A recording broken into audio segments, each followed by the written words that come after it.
What is the test that says, is it possible? Well, the idea, as far as I understand it, is, for example, the test could be some derivative of the Turing test, in which, an independent group of people is confused by a computer, or is deceived deliberately by a computer, and they take him for a human being. And if that is the case, then the argument goes that they are intelligent, or as intelligent as us, and as Right, self-aware and as smart as we are.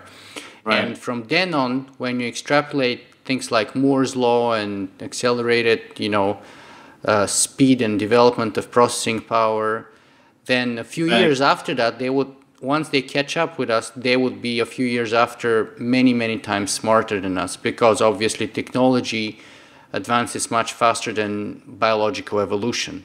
And eventually, say in 10 or 20 years, they'll be a billion times smarter than us. And then the question is, what happens to us then? I mean, who is the idiot? I mean, if right, they're smarter by a factor of a billion as opposed to a human, even the smartest human, then right. what? The Cylons.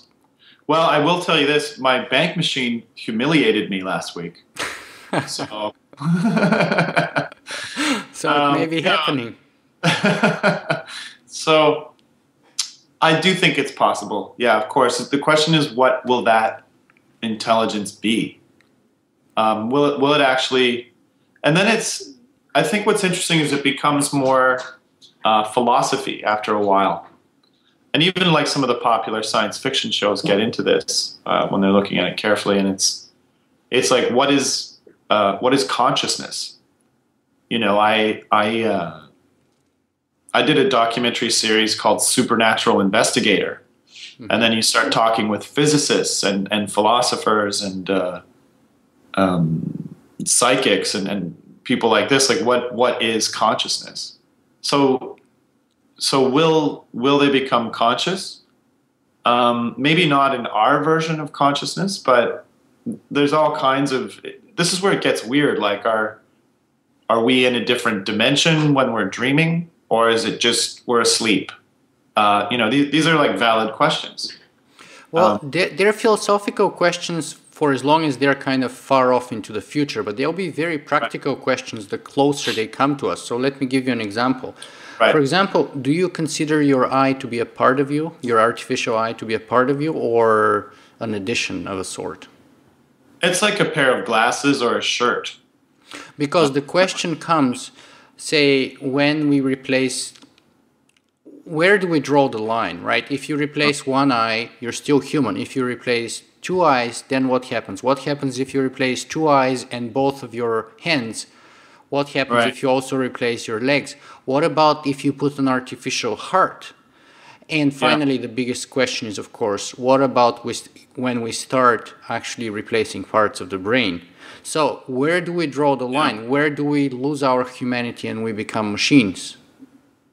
Well, exactly. I think it's all about the brain and consciousness. I mean, there Um, are already people with brain yeah. implants, thousands of them, for Yeah. Parkinson's disease, for uh, Right. But it's epilepsy. And still it's still adding on to their own fleshware CPU. in some cases, it's replacing Yeah. specific parts and it's short-circuiting them. Right. Right. It's about the real question is, could you like recreate or approximate consciousness? Sorry, somebody's calling you. With a computer, and what will that look like? It might be a clone. Is a clone a computer? Um, I- it's kind of like screwing with my head now when I think about it. I think one of the things that's happening, just to pull back a bit, Mhm. one of the things I talk about is when I'm doing my talks is because when you talk about surveillance, for example, Yeah. who is the person that is eroding privacy the most, is it the state? Is it Google? Usually, it's people themselves twittering, "I'm here, I'm there." Like even in the book 1984, the one thing Winston had was his diary of his thoughts. Yeah. But that if Winston was around now, he'd be putting that diary on Facebook For all to see. for all to see. So what is that? What is happening there? And I do think that there's a movement towards with this internet. And I remember when in university when somebody says, "Do you know what the internet is?" And I said, "No." They said, "Check out this mail. It's an electronic mail. You can send it to another computer." And I was like, "What?" You know.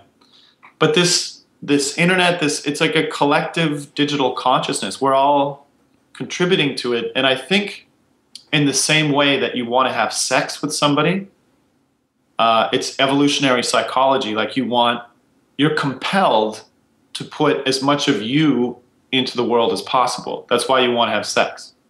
That's why we, start rock bands and make camera eyes and do singularity things and stuff. We are compelled to push our seed out into the world. So let me get this right. You're putting a camera in your eye to get to dates? Get laid. Yeah. Well, you can make an argument that everything men do is to get laid. That's why very did Freudian. Napoleon try to take over Europe? For what was her name? Josephine. Anyways, so I think that evolutionary psychology is now moving into the realm of information. So when I have sex with somebody, I'm putting my semen and my seed out there. But when I put stuff on Facebook or I'm doing this interview, I'm putting my information seed into the big pot of information that's out there that is becoming a part of humanity.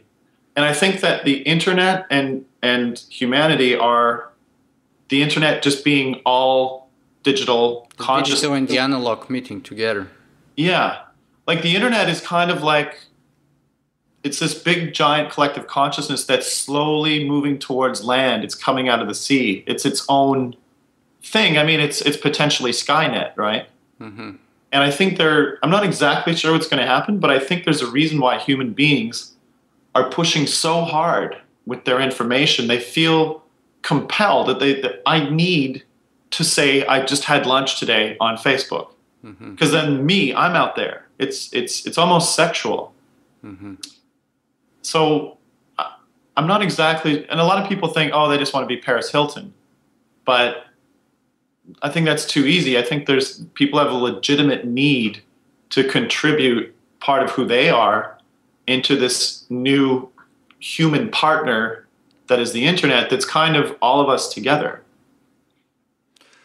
So what's next for Rob Spence? Both the documentarian and the person. Oddly, I'm talking to a friend in my small town about making tables out of barnwood. I think it's partially a reaction to all this. I've really I didn't make this eye camera to become a cyborg. I'm a filmmaker with a hole in his head. But I've met all kinds of interesting people like yourself who are futurists and cyborgs and body modification people and film theorists. Transhumanists, augmented reality crowd. I know them now for Terminator vision. So that's great. But I've also, I've just made a weird camera. I'm going to keep filming with it for the rest of my life. I'm quite pleased about that. But just recently I decided I wanted to take apart old barns and make tables. So maybe some kind of weird reaction to me becoming so half robot, Like a pulling back from technology maybe trend? Maybe. I mean, I'm a video guy, so I deal with technology all day. It's kind of nice to get out there sometimes and just rip stuff apart with your hands, Very, very interesting. Yeah.